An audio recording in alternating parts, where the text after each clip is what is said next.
Blog Talk Radio.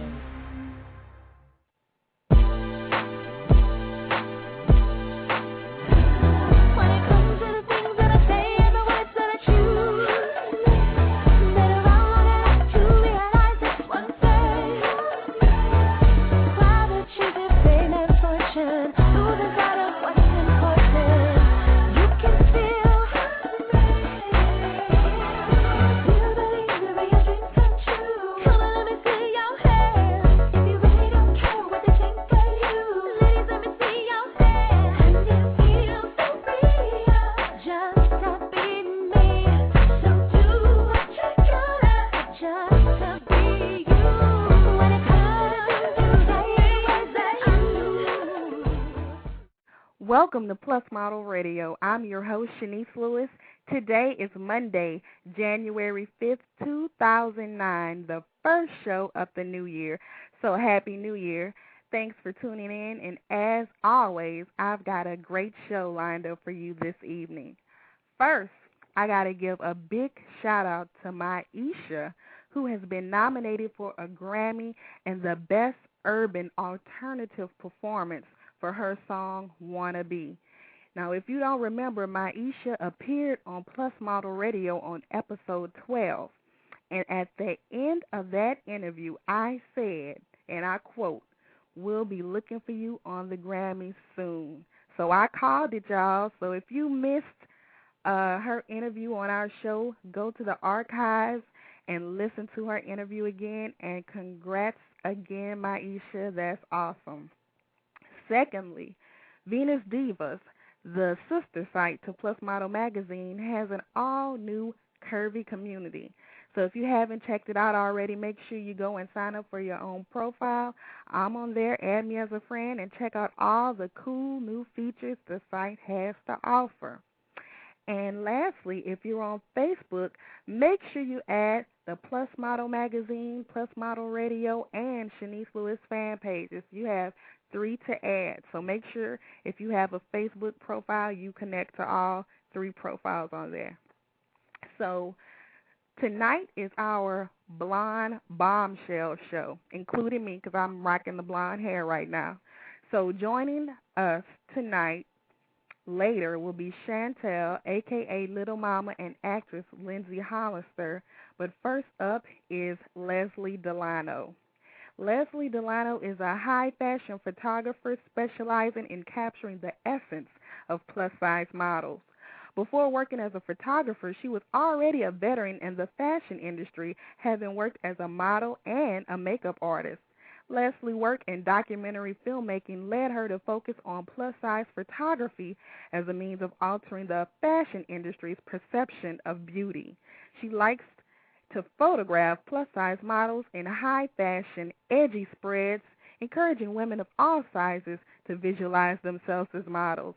Leslie is one of the top plus photographers in Los Angeles, with a plus client list that has included Kiona, Savoda, B and Lou, Cherish Woman, Monique C, Beauty Plus Power, and Plus Model Magazine. Leslie also shoots models for top agencies in New York and L.A., such as Brand, Wilhelmina, Ford, Click, and Next. So let's welcome Leslie to the show. Hi, Leslie. Are you there? I am. Do you hear me? Well, yes. Okay, Thanks so much. You got through. Thanks. I did. Thank you. Yes. So you started in the industry as a model and makeup artist. So what made you change your career to photography? Well, I did modeling when I was really young, actually, when I was in college. I was a straight-size model. And then I was always been interested in doing movies, so I learned how to do special effects makeup. So that's actually the kind of makeup I did more than regular, pretty commercial makeup. Oh, okay. So I was actually working in films, and I wrote and directed a couple of movies, horror movies, and then decided to move into documentaries. And I was starting some pre-production on a documentary series that I was going to do on body image. And funding kind of went downhill when 911 hit. A lot of things went wrong. So I needed to change direction quickly, and I didn't know what I should do. But everybody was saying, "Oh, you've always been a good photographer. You know, you take pictures of your friends who are models. Why don't you try that?" So I thought, all right, I'll give it a shot. And I shot. I think Christian was my first plus model. I went to the plus model board. So you never went to photography school or anything? No, I went to film school, more for directing. But it kind of taught you the skills to do both. Yeah, and I taught myself too. I studied magazines a lot because back when I started, which was 2001, people were still using film. Digital wasn't prominent as it is now, which is sad. I like film. So I bought all the European magazines and just studied the lighting and taught myself, okay, if the light's coming from this direction, you get this effect, and so on and so forth. And I paid attention when I was a model too, as to how they would get the effects and how do you get the skin to look so smooth? Because back then they didn't have Photoshop either. Right, you used a lot of light, you used reflectors. So I worked with some good photographers, and I just remembered what they had done. So that was helpful to me. I had that as a background. So how did documentary filmmaking lead you into shooting plus-size models? Well, when I was doing the pre-production on the documentary, I was in New York, and I talked to Kate Dillon and Natalie McLaughlin, some big-name plus models with Wilhelmina. And they're so beautiful. These girls are so beautiful, and they were telling me that a lot of photographers won't shoot them, that a lot of photographers won't shoot plus-size girls, and I just thought that was so ridiculous because these girls are gorgeous, and there's no excuse for it. So I thought, you know what, if they won't do it, I will. So because I wanted to do the body image thing, and that got kind of rerouted, I decided, well, I'll express my opinions of the fashion industry this way, and I'll become, a plus-size photographer and shoot models the way straight-size models are shot. Why should it be different? Right. So you aren't a plus-size woman. So was it hard to break into the industry, or were you automatically accepted? I never had a problem. I think it helps that I'm a woman in general. I'm hardly a twig. I'm just like normal size now. Back when I was modeling, straight size was 6'8", and even some 10s, which is now in New York considered plus size. So the industry's changed a lot since when I was working. I would be plus size now, even as a model, not as a person. But I had never had any problem with people saying, "Oh, she won't know how to do this because she's not big." I just, I have a female crew, and I make it real comfortable, and everybody laughs, and I get everybody high on sugar all the time because all I have is chocolate in my house. So it's all good. I mean, I've never had anybody say, "You don't know how would you know what it's like?" Because I know how to make people look good. I mean, women's bodies are women's bodies, and certain angles work and certain ones don't, and I know that as a woman and as a photographer. Right. So when shooting models, do you generally prefer to work with agency rap girls? I do, and I'll tell you why. Because testing is expensive. To test with me, because I do use a team, I believe you get the best pictures when you have a fashion stylist, hair, makeup, and me, and I need an assistant. It's going to run about $750.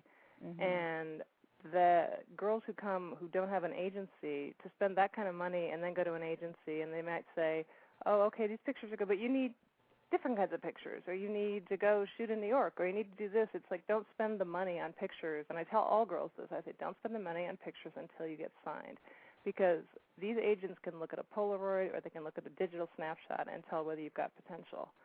So there are a lot of photographers who will say, "Oh yeah, shoot with me, and I guarantee you'll get signed, and I'll take your money and all that." But I won't. Yeah, I won't do that, because I think that's wrong. And it's a lot of money to invest as a model for the plus girls. They have to pay for portfolios and cards, and I'm not going to charge somebody money, who's not signed, because then they may not get it, and they've wasted the money, unless they are, trust fund babies who want nice pictures on their walls or something. But right.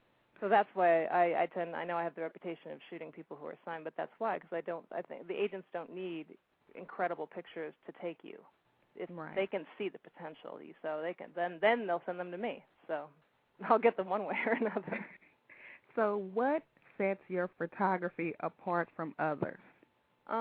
There's so many good photographers out there. I think the only thing that I could say that I try to do a little differently is I like Nylon Magazine and the more edgy way that they're kind of trying new things in the straight size industry, and I don't see much of that in plus size photography. I think that kind of relates to how society views plus size people in general. It's sort of like, oh, you're big, so you're not cool, and you should go shop at Walmart. And a lot of the clothes are made that way, and they're photographed really boring catalog stuff, and I think that's ridiculous. I think you can be amazing looking at any size, so I try to shoot the same way I would shoot a size 2 for nylon or Vogue or W or whatever, because it's just a different size. It's a number, you know. A beauty is beauty. And I can say your edgy photography was like one of the first of its kind. I saw plus size models. Like you started doing editorials on Beauty Plus Power, I think, before any other websites were doing editorials, and Luscious Calendar. So you're kind of like a trailblazer in that area. Yeah, I mean, and I'm glad to do that, and I'm glad people are starting to pick up the thread because, as I said, I think it's really silly to judge people and pigeonhole, oh, plus size has to be this horrible, bland, commercial-looking stuff, because it's a devaluation of the whole fashion industry by saying, oh, you're big, you're not worth, you know. But when you do tests, you're not able to do that type of stuff, right? It depends on the market. I mean, like, for instance, for Brand or Orange County, they do want a more commercial look because that's who their clients are. Whereas when I shoot for, like, Wilhelmina in New York, they like the edgy stuff because they have a lot of European clients. So you have to, as a photographer, you have to kind of, if you're doing tests and working with agencies, you have to know what kind of pictures each agent wants for their market, because that's the whole point. If the pictures is to get the girls work, that's why they're paying you. So you need to know which market wants which kind of pictures. So you've been in front and behind the camera. So what are some tips you can give to some of our listeners to ensure a great photo shoot? Relax. First of all, it should be fun. I mean, I know there's some photographers that make girls nervous. I've heard horror stories and everything. I am not one of them. I'm pretty ridiculous. My whole crew is pretty ridiculous. We're pretty fun. But one of the things you can do, I mean, you've either got the face or you don't. I mean, and you can be incredibly pretty in person and just not be photogenic. I see that many times. But if you do have a photogenic face, the best thing you can do is practice the poses. Watch models who are working a lot, like Ivory Calber is a very good poser. She knows how to move her body. She's aware of her angle. She knows how to use her hands. A lot of times models are very awkward with their hands, and that shows up in the pictures. It sounds totally ridiculous to stand there in front of a mirror and just do these poses over and over again, but you get it, so it's a repertory. So you have like 5, 10, 15 moves that you can just do, because I work with models, and I tell them, like, okay, put your hand on your hip, stick that leg, turn your knee in a little bit. But a lot of photographers just stand there, and that can be really unnerving for new models. So it helps if you have a repertory of poses that you can just go boom, boom, boom, boom, boom, and give them that, and then hopefully they'll give you some feedback. And I know another thing about your photography, you don't rely on heavy Photoshop. So No, I know some people will do things and be like, oh, we could just Photoshop it. Don't worry about it. But again, when I started, there was no Photoshop. It was film. So you had to get it right. You had to know what you're doing with lighting. You had to know how to meter. You had to know how to expose. So I also think, aside from that, I think that a lot of the images that they so retouch in these magazines, and that are starting to even do it in movies and stuff now, it just sends out a bad image to women in general, because even the models themselves don't look that good. And so how is your average woman who's looking at this magazine going to feel about herself when she sees these completely poreless faces, not a hair, nothing? I mean, they've gotten to the point where it's like glass. They don't even need real models. They can just do it on the computer, and it's probably going to come to that.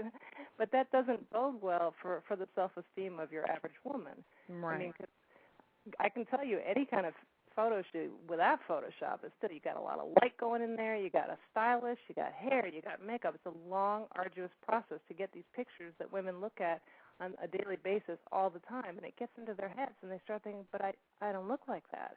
And then you add the Photoshopping in, where there's absolutely nothing wrong anywhere, and I just think it doesn't send out a good message. So I'll take a zit out, because it's, they happen.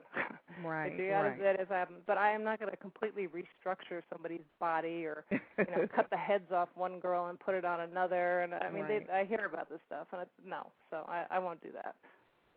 So do you ever cast models for projects, and if so, how could our listeners apply? Yeah, a lot of my smaller clients often ask me for recommendations because they know that I have a good eye for models. So prospective models who are listening, you can email me please Lord, small files or or or link. a link to my email, which is modelmuse, modelmuse @AOL.com. And give me your stats, which is your height and your dress size, your bust, waist, hips, and shoe size, and I'll keep you in mind. Well, and now you said earlier in the interview you prefer to work with agency reps. So would you take a submission from a non-rep girl? I would for a client, because sometimes the clients, especially if they're starting out clients or they're small and don't have high budgets, if I like them, I will work with them. And often they can't afford agency girls because agencies take money both off the models and off the client size. They get double booking off that. So a lot of times some of the small clients would prefer models that aren't signed. So I have a little stable of agency girls and non-agency girls depending on what the client wants. Okay. So do you have anything new coming up we can be on the lookout for? Well, I just shot a beauty spread for Plus Model magazine. It'll be in the February Valentine's Day issue. I did it with Artemis and my model friend Audrey, so you can look for that. And I'm working on writing a book about serial killers, but that has nothing to do with models. So. Well, where did that come from? Dexter meets Clueless. How's that? Well, wow. So you're an author as well. Yeah, I'm starting to write. I did the last month. They had the NaNoWriMo, which is write a novel in a month, basically. And I thought, wow, I wonder if I could do that. So I did. I've written scripts before, but I've never written a novel, and I did, and it got me kind of into the writing bug. So I'm also writing a novel too. So you're just a creative person all around. I am. I've never had a real job, and that's probably why I am hardly rich either. But you know what? I'm having fun in life, so I don't care. I'd rather be happy. Exactly. I would rather be having fun, being creative, and putting out a message that helps people than sitting there behind a desk collecting a paycheck and getting an ulcer. That's here.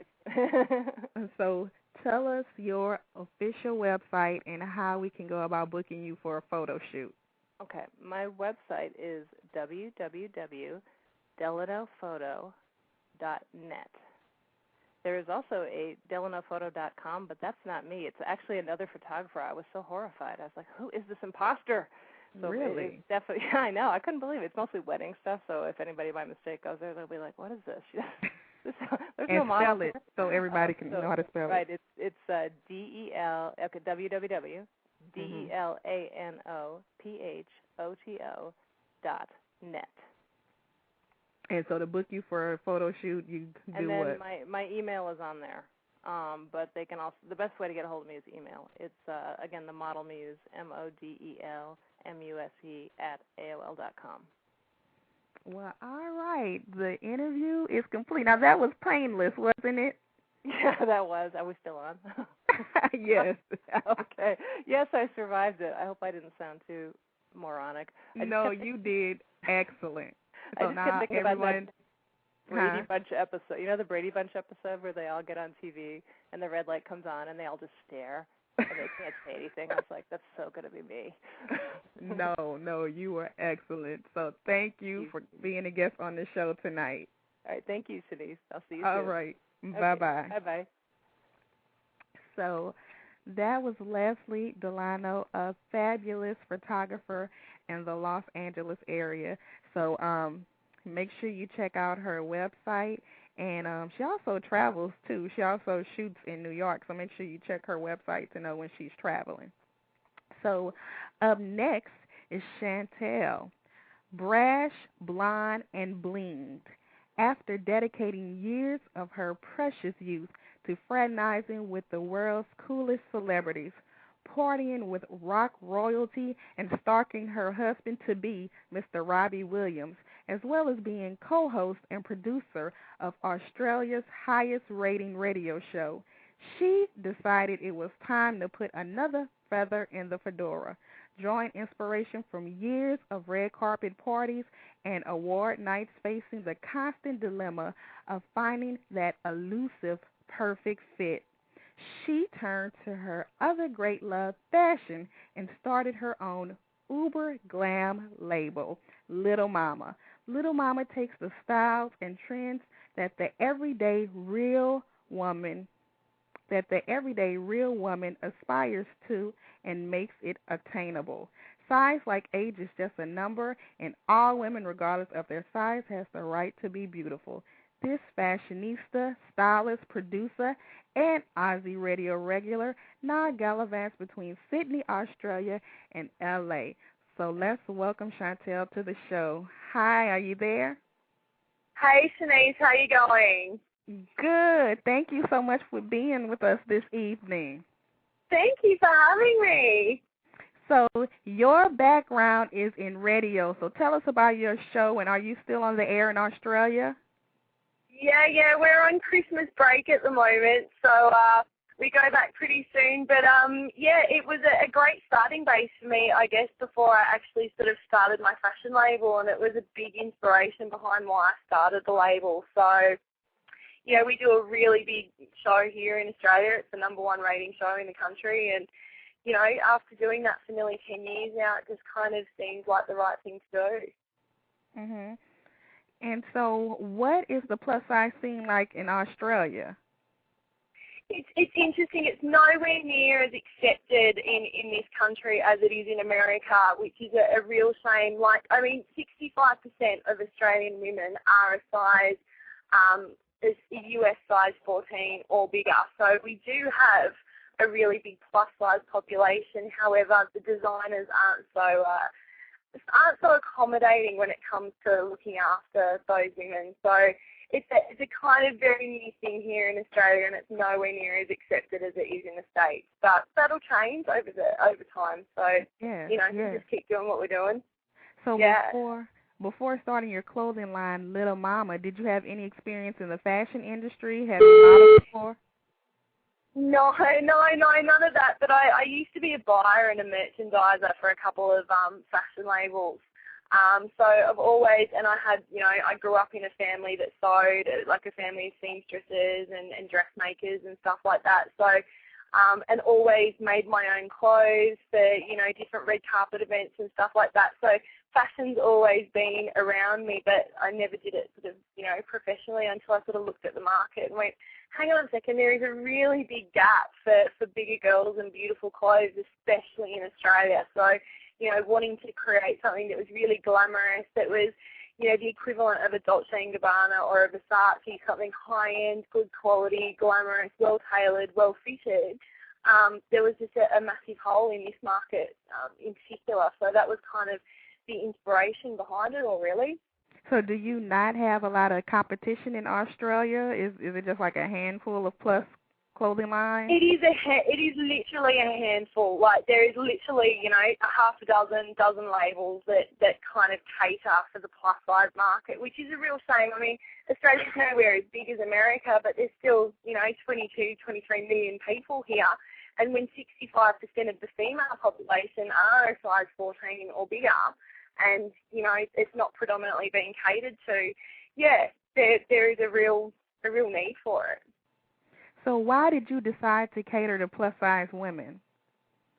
Well, I used to be one myself, and I edged on that. I was a size 18 for years and could never find clothes to fit me. So I made all my own clothes, and it just, people would comment, and, and I just thought, well, hang on a second, if I can't find really, hot stuff to wear, what are all the other girls that are either my size or bigger than me, where are they shopping? Where are they getting their clothes? Right. And so I researched it, and it sort of made sense to go from there. So, being a bigger girl myself, at various times in my life, I know what it's like to not be able to go out and feel really good in what you're wearing. And I think that any woman, regardless of what size she is, has the absolute God-given right to look fantastic regardless of her size.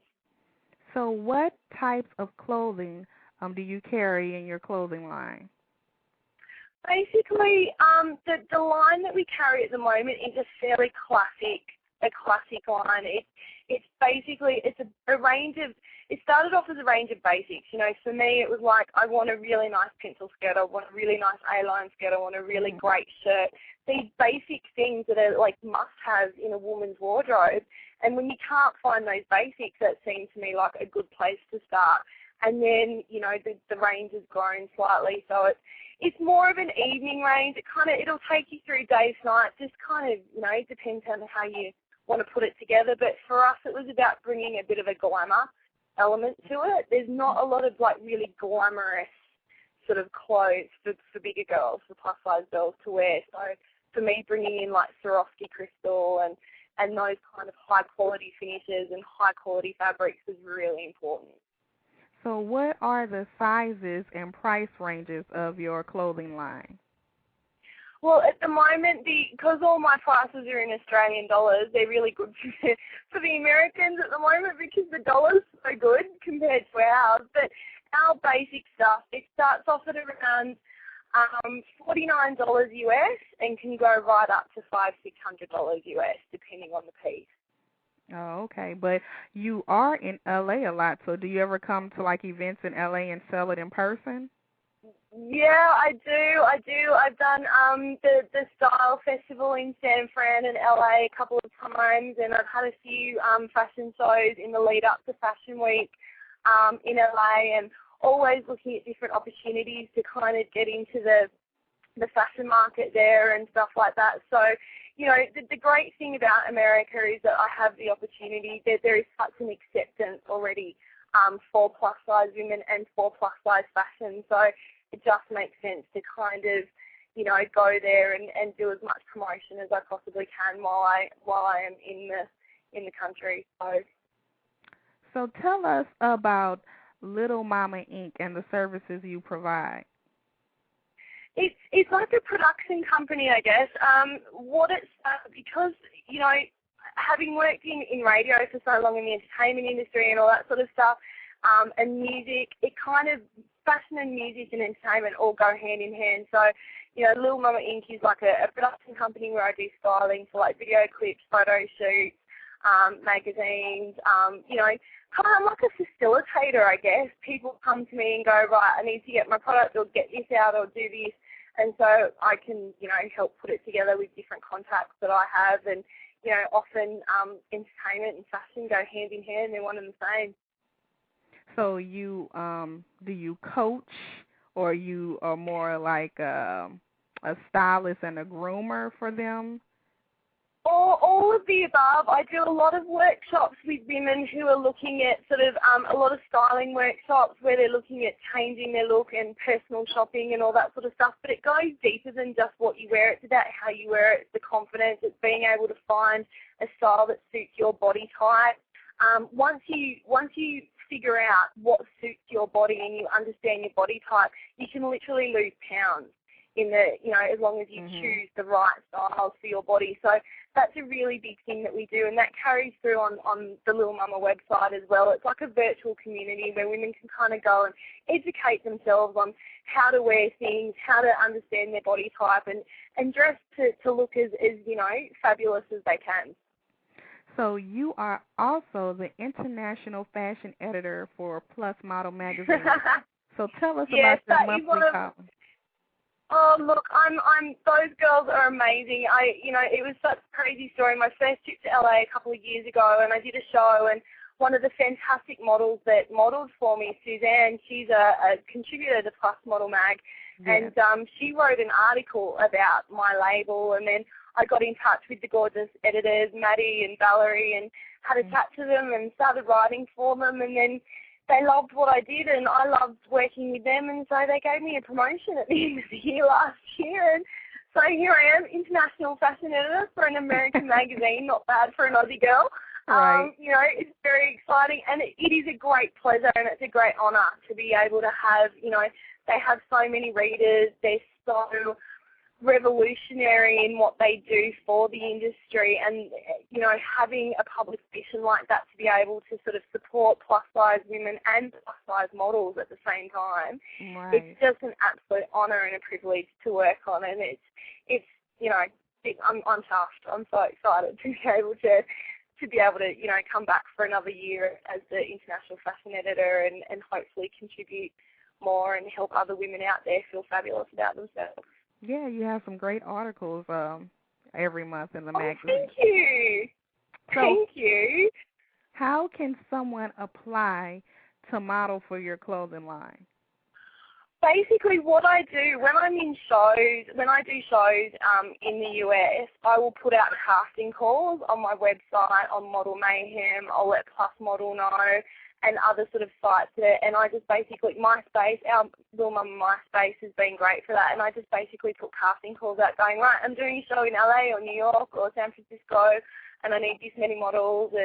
And so, you know, and a lot of the women on my database who join, you know, become a member of my website, I also keep them posted on any shows that I do, and they're the first to know about any modelling opportunities that come up. Now, what about Plus Models in Australia? Do you ever do shows there? You know what? It's not like we're not as lucky as you guys here. You know, it's a very, very small market for plus models here in this country. It's still a very new thing. You know, there's probably 2 or 3 agencies in the entire country that actually even look at doing, you know, any work with plus-size models. So it's still very new in this country. It's still a very, very small niche market, and there's a lot of competition. And it's not as a developed industry as it is in America, which is another reason why, you know, I've had some of the most amazing models in my show. Maggie B, who, you know, was on Tyra Banks' American Top Model, and Suzanne, and, you know, I've had these girls that have worked for everyone from, you know, Wilhelmina's to Kiona and, you know, Izuzi and all of those great labels in the States, and they've modelled for me in my shows. So all of your I don't fashion get that shows, caliber. all of your fashion shows have been in America then? Typically, yeah. Like 90% of them I've done in the US. Australia's not ready yet. Australia's just not ready yet. We're a little behind as far as that's concerned. So do you have anything coming up we can be on the lookout for? Yeah, look, there's going to be some big changes on the site over the coming months. I'm about to do another couple of trips back to the US, so there'll be more ranges. There'll be a new range of, like a new line of hosiery for plus-size girls, which will be fantastic. I'm really excited about that. There'll be some lingerie added to the site, and there'll be some sort of cool new products that are definitely targeted to plus-size women. So, you know, over the coming months, there will be some cool new stuff on the site ready to buy. And it's in Australian dollars, so it's like half the price for you guys, which is great. So tell us your official website where everyone can check out your clothing. Everyone can go to www.lilmama.com.au. Don't forget the .au, or you can check me out on MySpace, Lil Mama. We're on MySpace and Facebook as well, so you'll find us. It's not too hard, but there'll be lots of new stuff coming in the new year, and you know, everyone can always keep updated with what we're doing through Plus Model Mag as well.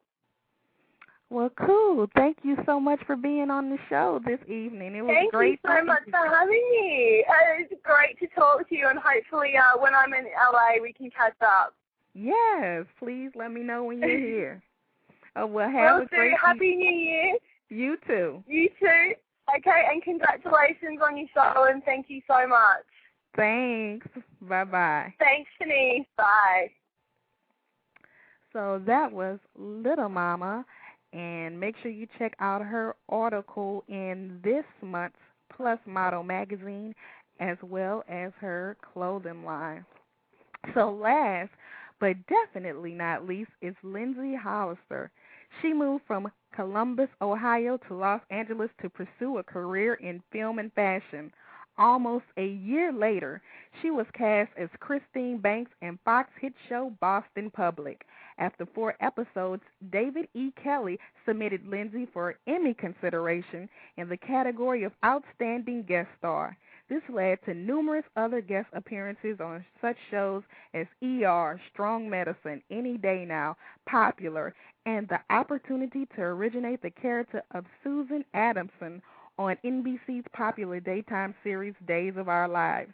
Since then, Lindsay has continued to guest star in television, having gained most recognition for her roles on Nip Tuck, Law and Order SUV, Joan of Arcadia, Cold Case, Big Love, Desperate Housewives, Scrubs, and My Name is Earl. Recently, Lindsay has finished working on 3 feature films back-to-back and filmed a role opposite Steve Carell and Anne Hathaway in the Warner Brothers film Get Smart. So let's welcome Lindsay to the show. Hey, Lindsay. Hey. How you doing? I'm good. I wish that I had you around at all times to introduce me like that to people. You know what? When I read your bio, I was like, I didn't know you did all this. I'm impressed. Oh, well, thank you. I not had sure. no idea. It sounds really good when someone says it like that all at once, but it's been over a period of time, but thank you. So when did you decide that you wanted to pursue acting professionally, and how was the transition to L.A.? Great question. I honestly don't remember there being a specific moment that I said I'm going to do this. It was more of just this is the only thing I want to do. I got into plays in high school, and I had a really great theater program, which is why I'm a big advocate for the arts, because if I didn't have that, I don't know where I would be right now. I went to college. I knew that I wanted to know what I was doing before I came out here. But, there just really wasn't a time that I decided. I just sort of knew, which is kind of weird. But the transition was good. I was really lucky that I was able to get an agent right away and work pretty quickly. And when did you move to L.A.? In 99. Okay. And it's going to be my 10-year anniversary. Wow. I know. It's really been the fastest 10 years of my life. I can't believe it's been that long that I've been here, but so it was exciting. It really was to come out here and then of course to do Boston Public to be my first job was really phenomenal. So did you ever hesitate or doubt yourself about your decision of becoming a professional actress because of your size? Not in the beginning. I would say much more now. Now that I know the business. It's not a matter of doubting my ability that I am an actor, and it's difficult to say that. I think, especially in Los Angeles, and saying I'm an actor is almost like a dirty word. People kind of give you a look like, "Oh, I'm so sorry," and you're like, "It's okay. I actually have worked." But in the beginning, I think in what fueled me was naivete, which I was glad. But I was confident. I knew there was nothing else that I wanted to do with my life. And I did know I was going to be obviously not as easy because of my size. I knew I was a character actress. Mm-hmm. I was aware that there was not a lot of people on TV shows and movies that looked like me. Right. But I thought there has to be a place for me. I think now having been in the industry, I see just how bad it is. Mm-hmm. So there's always that, would I work more if I wasn't plus size? And I think every plus size actress, questions mm-hmm. that when they see, other people, getting jobs 10 to 1 of what it's it's availability, basically.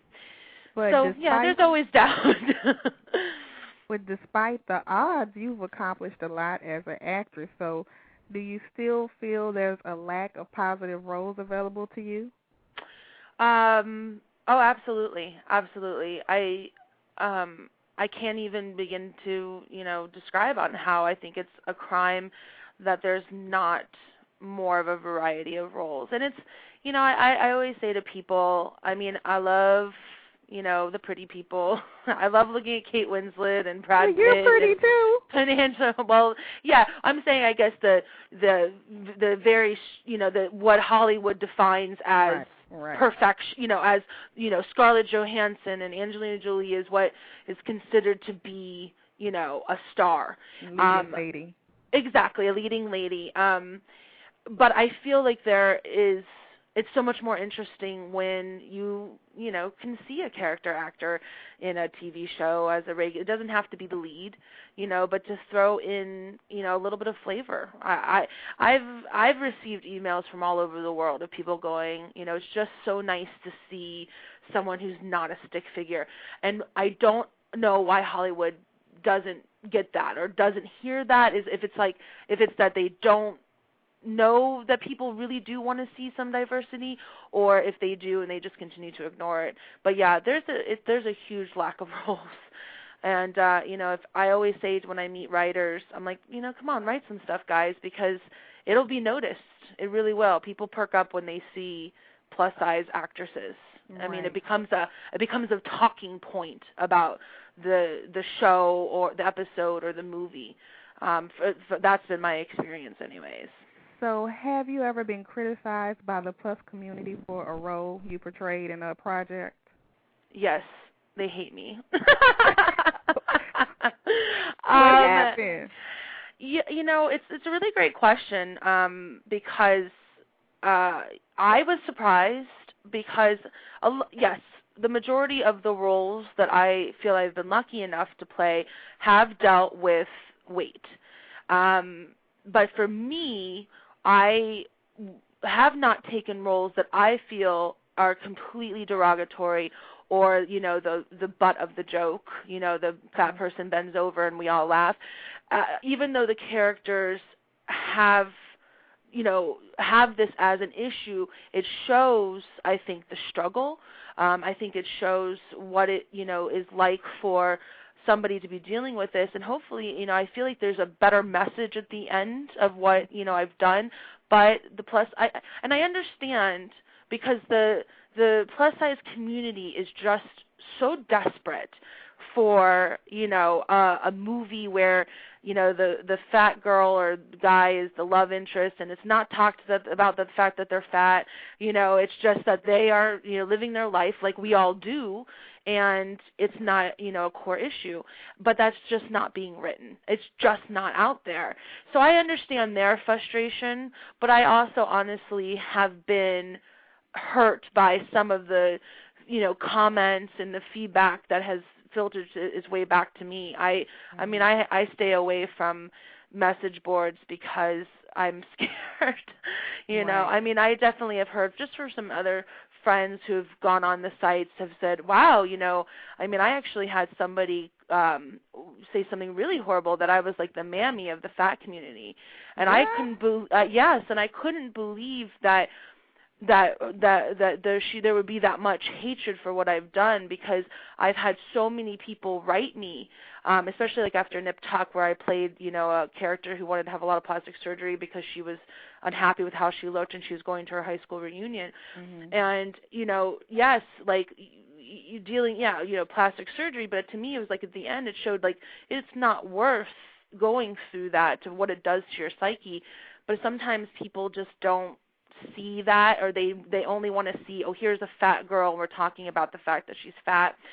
So yeah, I mean, it has surprised me what I've heard from people, but right. I just want to, to me, I try to say anytime people talk to me about my career is that listen, I turn down stuff that I think is really, really, terrible, and I would never do anything where I didn't feel that there was some sort of positive message, at the end of the day. Do you think skinny girls have that same pressure? Because they can do all kind of things and be a well-rounded actress.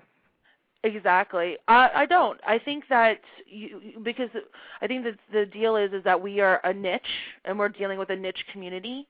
I don't think that there's as much of a concentrated web community. The web, the internet has really changed a lot of things, because people really feel like they can sit, at their computers and say whatever they want, and hide not their identity.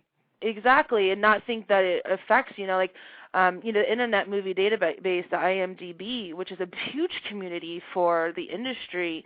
People can write comments and messages, and I do see that because I'm on that website, and it's important to be, it's a huge thing for have your information up there because casting directors and producers and whatever look on it. And I'm like, you're writing this stuff about a professional, somebody who, and then somebody who's a professional maybe, looking at this. And yeah, and people, but and we all know that there's a huge hatred out there for, fat people or plus size. And I don't understand it because it's the same thing. I don't understand people hating gays. It's like it doesn't affect your life, but it happens. So, to get back to the question, I expected it. I expected criticism from people in general, just going, "Oh, she's fat," or "What is she doing on TV?" But I didn't expect it from the plus size community. Right. So, but supporting you. Exactly. But I have to say, there's been a ton of support. There really has. I mean, I'm talking about the the naysayers, but there has been a lot of support. But like I said, I get it. They want to see something really positive, and I really wish that. And we do too. Yeah, we do too. And I really wish that I could give that to them now. I really wish I could give them, my big fat Greek wedding with somebody who's really fat, and and who had, gets the guy and lives a great life. I honestly wish I could give that to them, and right now it's just not out there. So you were submitted by David E. Kelly for Emmy consideration in the category of Outstanding Guest Star. So is that the same as an Emmy nomination? Explain how that works to us. You've been reading my bio. No, it's not the same, actually. But you know what? It was a huge honor because what happens is the producers of the TV show will submit to the Academy of Arts and Science, Television, whatever it's called. They will submit who they think, did outstanding work on their show. And from that list, the Academy will nominate people, and then from the nominations, that's, there's another voting, that goes into it, and then whoever wins. And it was really a surprise when I got the phone call because, especially in the first season of Boston Public, there were so many amazing performances and people who, were on the show. And I just was really honored that David thought of me, for that. But, unfortunately, the Outstanding Guest Star Emmy has become, all name people. It really does not go to the, what I like to call the no-name actor that you've seen, but you don't, it's really kind of going to now, stunt casting, when they put a celebrity, on a TV show. And it's not to say they don't do great work, but I feel that it's even more a sign of the decline of, the good working actor. It's like, 10 years ago, nobody really knew the cast of Friends. Except for Courtney Hot Cox, I think, had done some stuff, but they were all no-name people, and then they became, they had an ability to work on the show. And now, 15 years later, I guess it's been even longer, since, early 90s, now you look at TV shows, and they've got at least 5 movie stars in them, So it's getting harder, but, yeah, so it was basically him putting it up to the Academy, say, for consideration. They chose not to nominate me, but we won't hold that against them. Right. Well, that's still a great accomplishment. Well, thank you. Yeah, it was really nice, especially from somebody like David E. Kelly. Yeah, he's done a little television. So, do you have any future plans to create your own projects or ones for plus size women? Well, thank you for asking that because actually, that kind of comes on, what we've just been talking about. But the answer is yes, actually. Yeah, I've been telling you for a while. I know. You and I are very motivated women, but it's a long process. Yes, I actually started writing screenplays about 3 years ago. I'm very well aware that there, every act, they say there's every time you walk into a Starbucks, you've got 15 actors with a screenplay on their laptop, And I am aware of that, but I kind of started slowly and submitted to contests and got feedback and kind of learned that I do have a knack for it. I'm a very humble person. It was very hard for me to talk about, whatever. I'm not saying, I'm fantastic, but I think but you are. Well, no, thank you, sweetie. Seriously, I'm gonna make you follow me around and and introduce me to people. But no, I think it's like it's the same thing with acting. You have to be you have to put yourself out there, and you have to really listen to the response. It's if I had been out here for 10 years and never really booked anything or done anything, I think I'd kind of and if I had the opportunity, I think I'd have to kind of say, is this what I'm supposed to be doing? So it's the same thing with writing. But absolutely, I have written everything I write has plus-size characters, not just characters that I would love to play, but full round, well-rounded characters, no pun intended. Who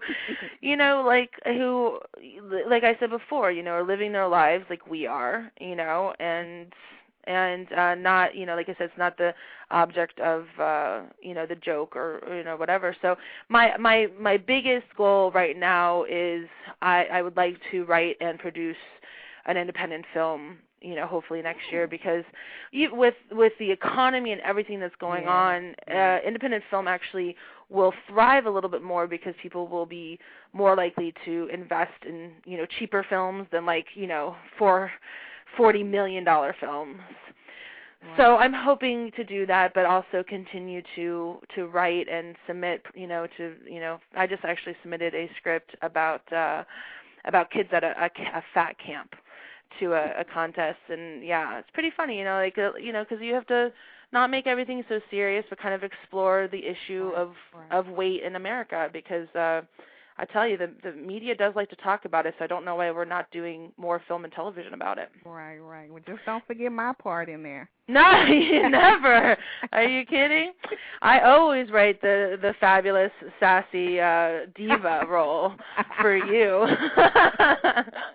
But you know what, though? You always look better than everyone else, though. So I might have to give you like a hooker role or something. So you don't outshine everyone. I'll give you the hooker with the heart of gold role, My mom is listening and having a heart attack. I'm kidding, Mom. I'm kidding. It'll be like Halle Berry. Like we'll make sure she wins her Oscar for it, right? So, do you have anything else coming up we could be on the lookout for? Actually, unfortunately, not right now. But Get Smart is actually on DVD or Blu-ray. So I really actually love this project, because back to what we were talking about before and the plus-size community, is this was my gift back to them, because for anyone who has not seen the film, it's actually a pretty size-positive little role that I do, and I get to dance with Steve Carell opposite Anne Hathaway, and have a lot of fun, and kind of, I get to do a little, screw you to the skinny girls. Mm-hmm. So I would love it if people, who haven't seen it, either rent it or preferably buy it today. Right. It just came out late last year. So that's it. And then in the writing, I'm really, basically if the industry isn't presenting anything that is right for me, then I have to create it myself. That's my mentality. Right. Yeah. So tell us your official website, and if anyone is interested in booking you, how to do so.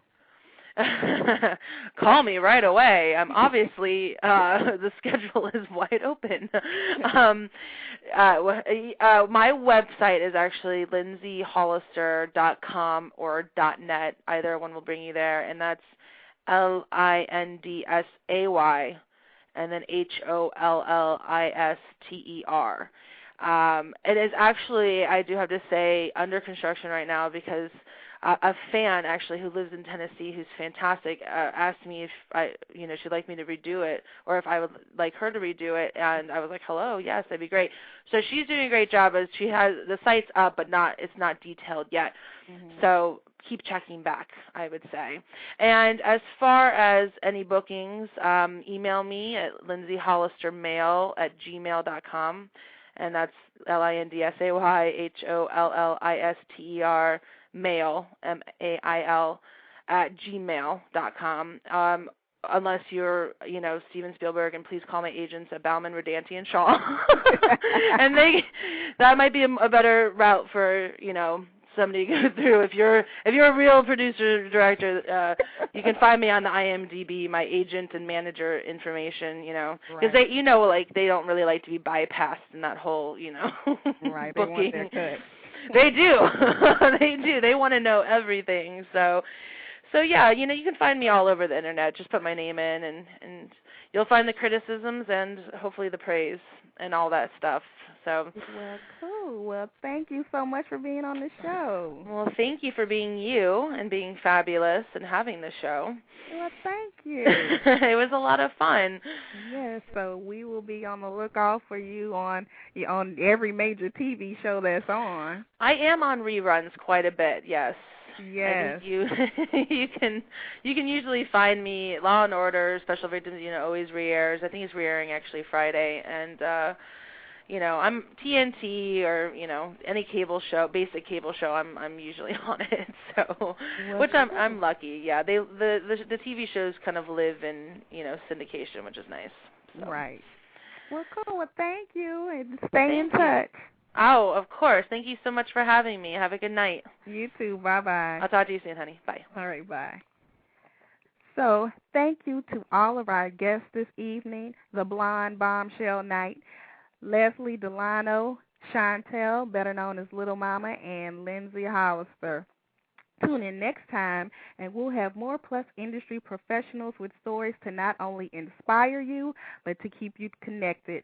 For more information about our show, go to our website at www.plusmodelmag.com. And if you're interested in being a guest on the show, email us at guests@plusmodelmagazine.com to submit. I've been your host this evening, Chenese Lewis. Thank you for tuning in and supporting Plus Model Radio. Until next time, keep thriving in your curves and be blessed.